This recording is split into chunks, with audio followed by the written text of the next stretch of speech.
Hey everyone, welcome back. It's Elyssa, and today I want to go over the highly requested topic of essences. I'm going to go over how essences play a part in the Kibbe system, the essence traits of each archetype, the role essence plays in developing a well-curated personal style, and the difference between essence and aesthetic. So let's get straight into it. First off, what is essence?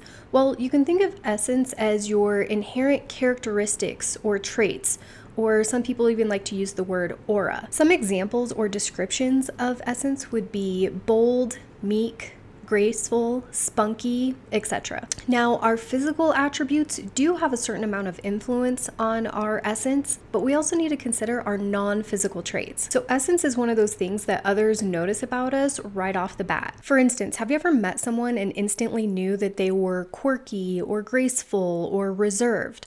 This is essence. Now, in David's original publishing of Metamorphosis, he actually outlines the essence of each archetype.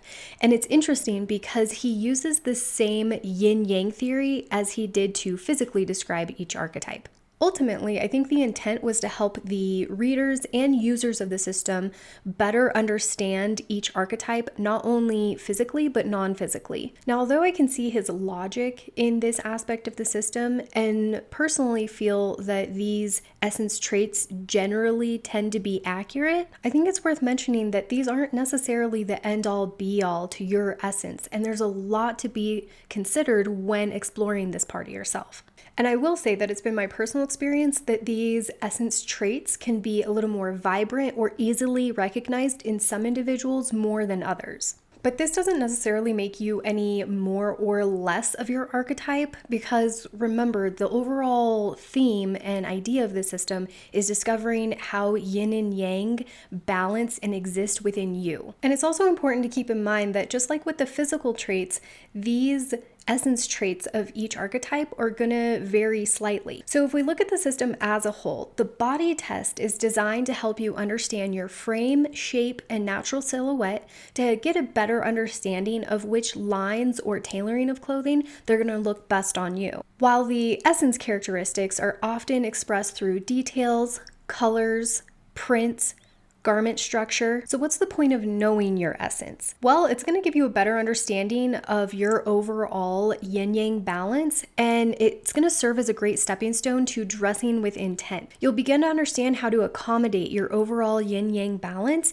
and create harmony in head-to-toe looks. And on the flip side, this is going to give you the expertise on how to break the rules, so you have a clear understanding of why something works on you and why something doesn't, which really gives you the freedom to explore new bold looks. So instead of just having all these clothes that fit you well, you're working towards building a wardrobe that's truly expressive. Okay, so let's get into the general traits we can expect to see in each archetype based on the yin-yang principle outlined in David's original publishing of Metamorphosis. Now, I did shorten these up quite a bit, so leave a comment down below if you want me to do a dedicated video for each archetype's essence. Okay, and again, I'd like to emphasize that these short descriptions should not be used as the sole metric to type yourself. Instead, try to view them as an outline of the yin-yang scale as it pertains to essences. And keep in mind that just because a certain characteristic is used to describe one archetype doesn't mean that it won't exist in another. It's more implied that this characteristic trait is likely to be more prominent in this archetype based on the yin-yang theory. Okay, so here is a short description of each archetype's essence. Dramatics, regal, very bold and charismatic inner power. Soft dramatic, very bold and sensual physical beauty, combined with an air of exotic mystery and a powerful, intoxicating essence. Naturals, effortless, very refreshing, vibrant physical beauty along with the essence of great strength. Courage and steadfast loyalty. Flamboyant natural, free spirit, bold and daring nature.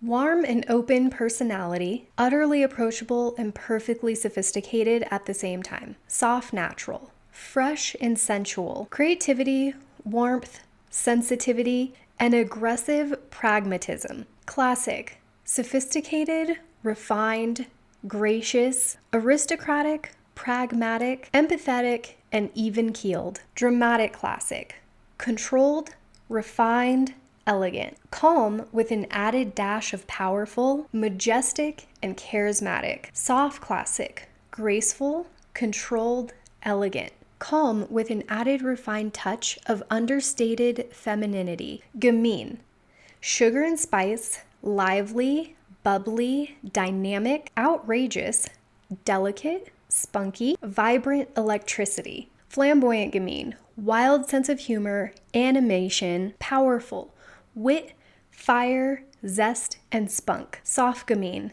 kittenish and sparkling charm, dynamically bold power, relentless energy. Romantic, dream spinner, enchanting, inspiring, magnetic. Theatrical romantic, authoritative spirit, arresting magnetism. Feminine delicacy, crystal clear logic, and bold creative. So you can see how these essence descriptions are meant to coincide with the physical yin-yang of each archetype. And hopefully you can see how they play a role in the types of shapes, prints, details, and tailoring that's suggested for each type. But for those of you who prefer a visual reference, let's look at a couple of examples, and I'm not going to go through all the archetypes, I've just chosen 3. Okay, so first up we have dramatics. Dramatics essence is described as bold and regal, and we can see that this essence is embraced with the use of bold geometric shapes, prints, and colors, as well as with fabrics that hold a defined shape to really support the regal nature of dramatics. Okay, so let's take a look at classics. Classics are described as sophisticated, gracious, and pragmatic. And we can see that this essence is expressed by keeping details clean, minimal, and simple, and always striving for symmetry, elements of elegance, and practicality in head-to-toe looks. Okay, and then we have gamines, whose essence can be described as sugar and spice, delicate, spunky, bubbly, and dynamic. And we see that this essence can be expressed by elements of animation, a healthy dose of contrast, and keeping lines sharp and broken. Now, some of you might have identified strongly with your archetype's description of essence, but some of you might still have your reservations. So first, I think it's important to understand that these essence descriptions are generalizations, and there's way more to be explored in finding out and discovering your personal essence. Second, I think it's important to let go of any preconceived notions that we have about these characteristics. For instance, being inherently regal doesn't make you any better or less than being naturally magnetic. And keep in mind, there is a certain amount of influence that your physical features are going to have over your essence, but I think ultimately, the more that we get to know and understand our own personal essence, the more we can embrace and express our authenticity rather than resist or hide it. Now, I do think essences is where we start to draw stereotypes for each archetype and assign a particular aesthetic. Like the popular misunderstanding that the boho aesthetic is reserved for flamboyant naturals because their essence is described as free spirit.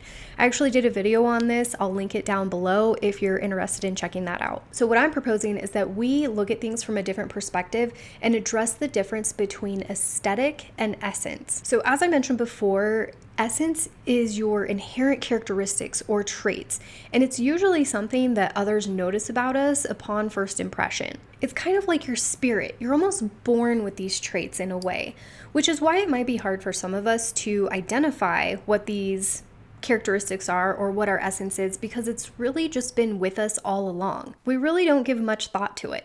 On the other hand, some of us might be very self-aware and intuitively know or have a sense of what our essence really is. Now, it's funny because as we grow up and start to socialize, we get to experience the essence of others. And at some point, we might start to pinpoint certain traits or characteristics we wish we had, and on the flip side, we might start to recognize some traits that we really aren't fond of. For instance, I could never understand why I wasn't naturally elegant. I just always had this little spunk to me. Well, that is my essence. And honestly, I would be fighting my nature, my authentic self, if I tried to force an essence that wasn't already prominent. Something would be odd or off if I tried to consciously exude this essence of sophistication and suppress my spunky nature. Ultimately, I would be suppressing my authenticity. Now, this doesn't mean that I have zero sophistication or that I can't dress in a sophisticated way. It just means that this particular essence trait is not prominent in me. Or in other words, it's not the most vibrant when evaluating my overall essence.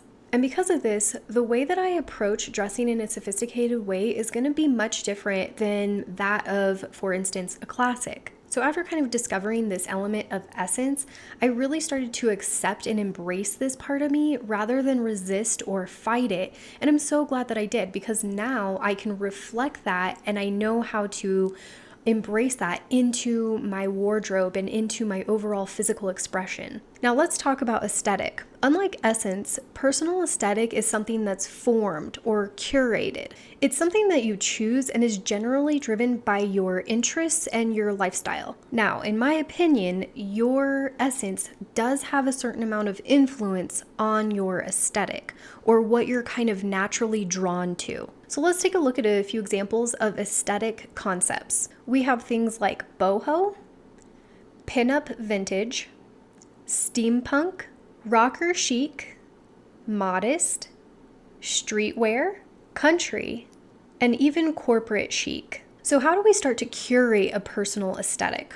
Well, we need to take a look at the elements that make up that particular aesthetic, such as color palette, garment construction, material, accessories and details, and see where we can incorporate them while still honoring our yin-yang balance physically and essentially. Now, I think it's worth mentioning that although an aesthetic is something that can be chosen and practically any aesthetic can be adapted to any of the archetypes, there are certain aesthetics that are inherently going to jive or better complement particular or certain archetypes. Now, this is where I think we start to veer away from the original intention David had for this system and begin to think in absolutes. We view the archetypes as aesthetics or a type of style rather than a springboard to discovering your authentic self. Or we assign aesthetic concepts to each archetype, making it seem as though there's no room for adaptation. Well, this kind of thinking can definitely lead to confusion and frustration with the system. So we need to remember that the system is about honoring and recognizing yourself and not fitting a particular mold.